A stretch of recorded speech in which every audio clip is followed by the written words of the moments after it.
কোরবানির গোশত বিধর্মীদেরকে দেওয়া যাবে কিনা, যেমন হিন্দু অন্যান্য ধর্মাবলম্বী যারা আছে, হ্যাঁ তাদেরকে দেওয়া যাবে, এটা ইসলামের সৌন্দর্য। সুবহানাল্লাহ। বিধর্মী অন্যান্য ধর্মাবলম্বী যারা আছে অসহায়, তাদেরকে অবশ্যই দেওয়া যাবে, কোনো সমস্যা নেই।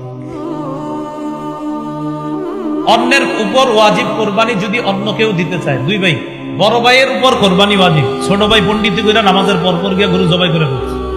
বড় ভাই করে তুই কি করলি কাজ, আমি এখন আইসা ছাড়তে পারলাম না, জবাই করে ফেললি কেন ভাইজান, আপনার অনুমতি নাই? বেটা আমার পশুটা একটু আমার দেখতে মন চাইছে না, না সাবধান, অনুমতি ছাড়া যদি করে ফেলেন আর তার যদি সত্যি মন থেকে সায় না থাকে, কোরবানি হবে না, কোরবানি হবে না। যার উপর ওয়াজিব তার যদি মন থেকে সায় না থাকে, তার যদি অনুমতি না থাকে, কোরবানি হবে না। তো এই বিষয়টা একটু সতর্ক থাকা।